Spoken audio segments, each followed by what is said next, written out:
অনেক দিন পরে একটা কাজ করতে নিয়েছি। তো অনেক দিন যাবৎ কাজ করা হচ্ছে না বলে ঠিক ভুল হবে, কাজ করতেছি কিন্তু ভিডিও ধারণ করছি না বা আপনাদের সাথেও শেয়ার করতেছি না। বেশ অনেক দিন যাবৎ অসুস্থ ছিলাম, মাঝখানে টুকটাক অনেকগুলো কাজ করা হয়েছে, সেগুলোর আসলে ভিডিও আমি করিনি। হয়তো বা অনেকটা ভিডিও না করতে আলসামি চলে আসছে। তো এখন আমি আবার মনে করলাম যে আপনাদের সাথে তো অনেক দিন যাবৎ কোনো ভিডিও শেয়ার করা হয় না, হয়তো বা ভিডিও শেয়ার করা উচিত। দেন এই কাজটা আমি করেছিলাম অনেক দিন আগেই। ভিডিওটা করা ছিল, এডিট করে জাস্ট আপলোড করে দিয়েছি। আর সরি টু সে, আমার গলাটা এখনও বসা আছে, আমি জানি না আমার ভয়েস ওভার কতটুকু ভালো হবে। আর এখানে যে কাজটা করছিলাম সেটা আমি আমার একটা স্টুডেন্টের বার্থডে গিফট হিসেবে করছিলাম। সে আমার কাছে অনেক রিকোয়েস্ট করেছিল যে মিস আমাকে একটা কিছু গিফট করিয়েন। তো ভাবলাম যে আমি যেহেতু কাজ করি তাকে একটা জামা গিফট করা যায়। তো আমি এই কাজটা করছিলাম সুতি একটা ড্রেসের উপরে। এটা একদম গ্রিন কালার, যেটা একদম পিচ গ্রিন টাইপের। তো সেটার উপরে আমি মাল্টি কালার সুতা দিয়ে যেগুলো গ্রিনের উপরে যায় ভালো লাগবে সেগুলো মিলিয়ে দেখে দেন আমি সুতাটা সিলেক্ট করেছি, আর সেই কালার অনুযায়ী আমি কাজটা করেছি।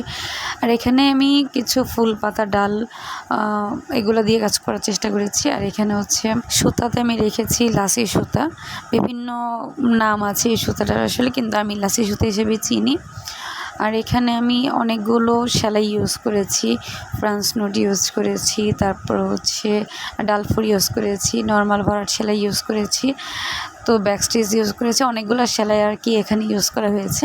এই জামাটা করতে আমার বেশ ভালো লেগেছে, কারণ কালারগুলো যতবার আমি দিচ্ছিলাম অনেক সুন্দর করে ফুটে উঠছিল আর দেখতেও বেশ সুন্দর লাগছিল। যে জিনিসটা আসলে দেখতে সুন্দর লাগে সেই জিনিসটা করতে অনেক বেশি ভালো লাগে। যদিও কাজটা আমার প্রায় 3-4 দিনের মতো লেগেছিল, একটু ভারী কাজ ছিল।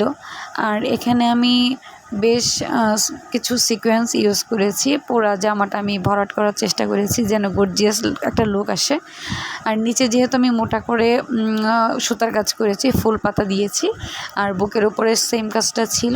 আর মাঝখানে আমি ছোট ছোট ফ্লাওয়ার দিয়ে দেন সিকোয়েন্স বসিয়ে নিয়েছি। আর সিকোয়েন্সগুলো আমি চাইলে আঠা দিয়ে বসাতে পারতাম, বাট আঠা দিয়ে বসালে হয় কি ব্যাপারটা ধোয়ার পরে সিকোয়েন্সগুলো হয়তো উঠে যাবে।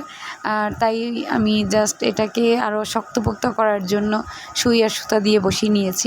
আর সিকোয়েন্সগুলো বসানোর পরে মাশাআল্লাহ ড্রেসের চেহারাটা একদম টোটালি অন্যরকম হয়ে গিয়েছিল, অনেক বেশি সুন্দর লাগছিল। আমার মনে হয় যে যারা একটু সিকোয়েন্স পছন্দ করেন তাদের জন্য এই ড্রেসটা একদম পারফেক্ট। আর ড্রেসটা আমার স্টুডেন্টের এত বেশি পছন্দ হয়েছিল যা আসলে বলার বাহিরে। এটার সাথে জাস্ট আমি একটা নর্মাল প্লাজো রেখেছিলাম পিঙ্ক কালার, আর একটা নর্মাল ওড়না, যেহেতু সে ছোটো মানুষ ছিল। আর ওড়নাতে আমি মাঝখানে সিকোয়েন্স বসাই দিয়েছি, যে জামার উপরে যে সিকোয়েন্সটা ছিল সেমভাবে ওইভাবে।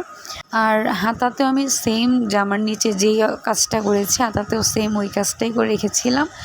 আসলেই বিশ্বাস করবেন ড্রেসটা এত জোস হয়েছিল যে গলার পার্টটা এত জোস।